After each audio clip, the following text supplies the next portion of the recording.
Hey guys, and welcome back to another As Per My Ability video. If you like what we do here at As Per My Ability, if you like our videos, if you like our content, if you like board games in general, then please consider commenting, liking, subscribing, doing all of that fun stuff on YouTube. If this is your first time at As Per My Ability, greetings, hello, welcome, welcome, welcome. My name is Andrew Davidson. I make content here at As Per My Ability about board games and conversations surrounding board games and life and the lifestyle of being a board gamer and things like that. We typically publish content on Tuesdays, either in a video form or a blog form, or on our newly launched podcast. And when I say newly launched, it's been around for a couple of months, but haven't really been doing any video promotion of it. So you can go to aspermyability.com, click on the audio, and check out some of my history and game series that's on there. I'm going to be posting a couple more that I have in the bullpen in the coming weeks. So check Tuesdays, which is why you're going to want to hit the bell so you get notifications when we post new content. Like I said, we typically try to get something going on Tuesdays. So today's video is 5 games that I think are phenomenal, great games with terrible names. Now, there are probably 1,000 games that I could make a list of that have just ridiculous names. And what I mean by that is the name of the game doesn't really match the experience or the gameplay of the game. So the experience of the game, along with the name, if you just were to say the name of the game to someone who was completely unfamiliar with it, it just doesn't sound very representational of what that game would be. Again, like I said, there's probably 10,000 games out there that have like one-word names or really long, convoluted, that really don't act as a representational title for what the experience of the game gives the players. I decided to just find 5, and I picked 5 that I own.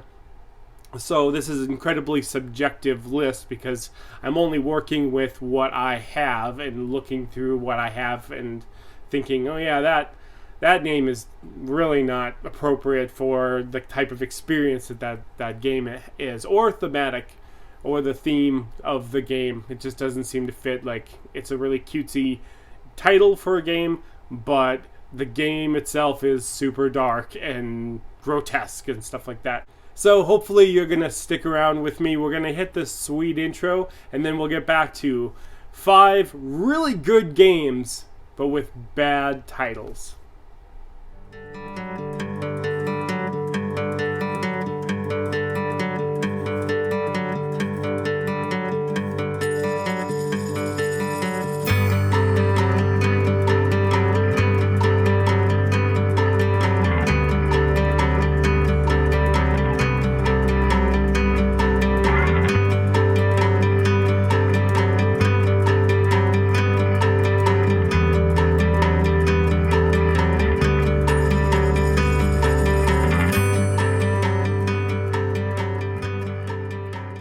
Welcome back to the program, everybody. Like I said, today we're going to be talking about just 5 games, and these are ones that I own, that the title doesn't really represent the theme or the gameplay of the game. So really good games. Now, I don't want to have to repeat myself after every single one of them. I can just say it 5 times right now. But the games that I'm about to present on this list are all really decent games to some, to varying degrees. Some are really phenomenal. Some are just like, but this is a really good game. But all of the games that I am going to talk about within this video are at least solid games. We can get that out of the way. Okay, let's get started with number 5. Number 5 is a game called It's a Wonderful World. Now, what's wrong with that title, you might think? Well, It's a Wonderful World is a card drafting, it's a competitive card drafting game set in a, not really steampunk, but kind of a dystopian future, and it's an engine builder, so you're drafting cards to be able to produce more resources, to get more cards, to produce more resources. It's a really great game. Obviously, like I said, all the games on this list are solid games.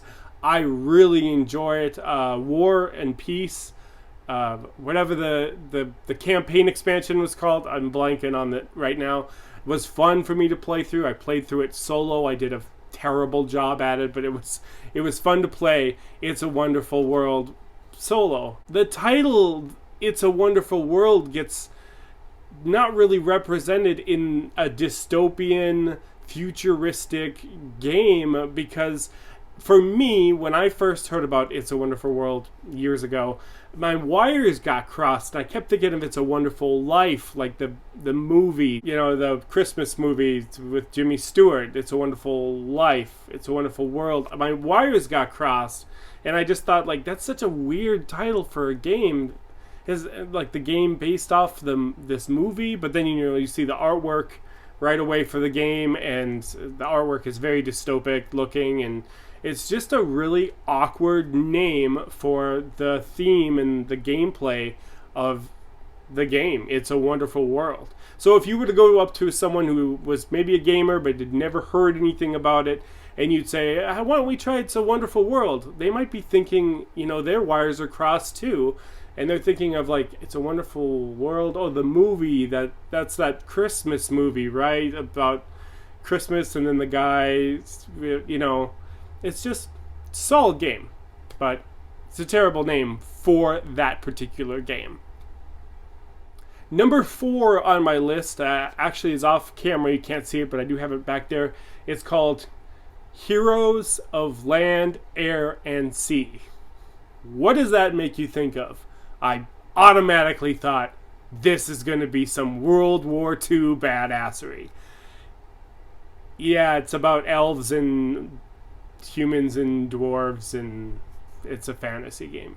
Heroes of Land, Air, and Sea is essentially a fantasy 4X Civ game where you're battling for pieces on the map. There's 4 different ways you can win. Maybe this is just a really subjective one, because, like, Heroes of Land, Air, and Sea, I think, like, I close my eyes, I think, like, World War II. I think Normandy. I think, people flying in the sky and on the beaches and in the trenches and fighting in the streets and we shall never surrender. It makes me think of, like, a war game. Now, while Heroes of Land, Air, and Sea is a competitive game and there's fighting and war within it, it's all with elves and humans and dwarfs, but still a solid game, which is obviously why it's on this list. So number 4 is Heroes of Land, Air, and Sea. I think if I were to approach someone and just say that title, they would probably think some kind of a military combat game. They wouldn't really think of a civilization building fantasy game.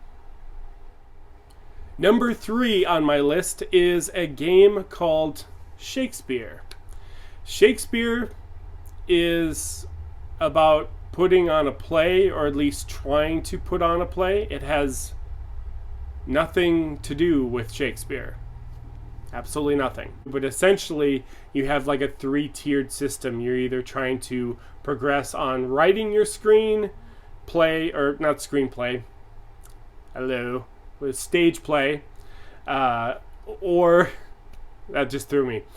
Or you're trying to produce it, meaning like assemble the stage and all the stuff that's on the stage, or you're trying to get actors and like clothing, there's set design, and then there's the clothing for the actors. So it's kind of a 3-tiered game where you can't just think about one thing. You have to try to progress as much as you can on all these different levels, and it's a game where it really, turn order is a big deal because you get first pick every round, so you're picking things, taking things that like, I get to do more this turn, but I have to go last because I want to do more this turn.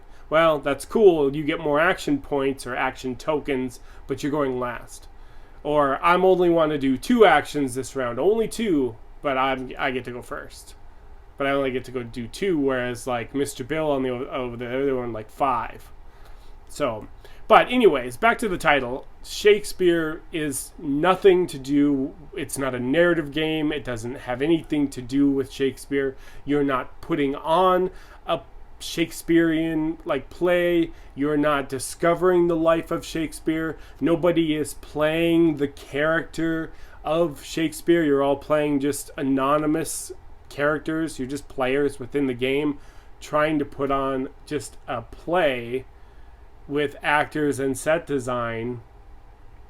And yeah, so this is a big one on the thematic disconnect as far as calling it Shakespeare, which is great.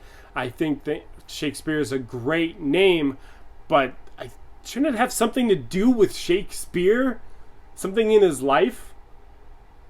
I guess he wrote plays, and you're not really writing a play, but you're putting on a play. I don't know. Number 3 is Shakespeare. Number 2 on this list is a game called Quartz. Now remember, I'm just going off of the probably about 400 games that I own, but Quartz is a push your luck game where you'll be reaching into a bag and pulling out certain gems, trying to collect colors for points. But it's just called Quartz. It's actually about dwarves mining in some fantasy world, some fantasy village, and you are playing one of the dwarfs or dwarf factions or whatever, trying to score points by pulling, blindly pulling out of a bag. Oh, purple. Okay, oh, I got yellow. And you're trying to go and collect sets and trying not to pull black ones out, because if you pull a black one, then you don't get anything. Like I said, it's a push your luck game. So if you keep going, you might, kind of like blackjack, you might hit one too many times and you bust and you don't get anything. There's also a little bit of card play involved, but it's your dwarves in a, again, fantasy setting, and the name is just Quartz. I almost would put, and maybe this could be an honorable mention, Splendor is the same kind of a game where it's just like, you want to play Splendor? What is that about? Well, it's just about like set collecting to try to get more cards, to collect more resources, to get more cards. Like, that's kind of how like Quartz is. Except it's got a little bit of card play where you can have a couple of nasty actions to steal from other players, or maybe take another turn. And if there's so many rounds or days that you're going out in hi ho, it's off to work we go. But it's just called Quartz. And so if you just kind of said like, well, why don't we play Quartz? If someone doesn't really know anything about the game, that's not really going to do anything for them. Seriously, close your eyes and just think of a board game called Quartz. It's really not indicative. You really have to see the game and have someone explain it, probably better than I just explained it, to understand, okay, it's push your luck game and this, that, the other thing. So, yeah, number 2 is Quartz / Splendor. We'll throw that one in there too. Why not? It's my list. I can do what I want. Number 1 on my list, and number 1 with a bullet, this is for sure, this is one that I actually kind of got upset about, is a game by Portal Games called Alien Artifacts. Now, I know you're thinking that Alien Artifacts sounds like a TV show on the Learning Channel that nobody's watching, but for some reason is launching its 13th season this coming fall. It's not. It's a civilization, well, it's a card-based civilization game in space. So it's a science fiction game where you take on the role of a science, like a space civilization. It's used with cards. It takes about 60 minutes to play, 2 to 5 players, and there are alien artifacts in the game. Like, I guess that's the tie-in. It's because you can collect some cards that are alien artifacts that allow you to do some super beefy like powers. But other than that, it is a civilization game. It's a civ game. You're building resources, you're building technology. You're building up combat like ships. You're exploring, so you're like going out to other worlds.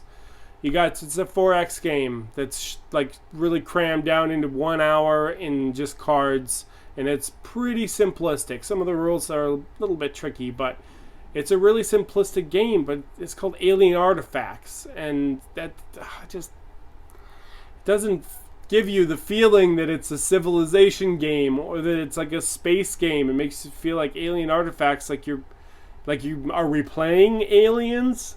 Well, none of the factions really look all that alien. There's some robotic looking ones and stuff, but like it just doesn't oh man. I'm actually kind of upset with the title of this one, Alien Artifacts. Again, solid game. I do enjoy playing it because it gives you that, it kind of scratches that civilization itch with cards, and you can play it in about an hour. That's really awesome. It's really good as a 2-player game. It's like back and forth. But the only tie-in to Alien Artifacts is that there is a deck of alien artifacts that you can spend some money to draw cards from. Other than that, everything else in the game is completely unique and has nothing to do with aliens or artifacts. It is your 4X game in a box, in cards. Alien Artifacts. Big swing and a miss on the title for that one for me, but I do enjoy playing it. So what did you think of my list? I know there's like 10,000 games out there that have really primitive and just stupid, just flat out stupid names as far as the connection to them thematically or maybe the gameplay. So comment below, give me some ideas of some games you think that are solid games. They're really good games, but they just have like a really kind of dumb name or title for the game. So comment below and let me know. Once again, my name's Andrew Davidson. You've been watching As Per My Ability, and I look forward to seeing each and every single one of you at the next video.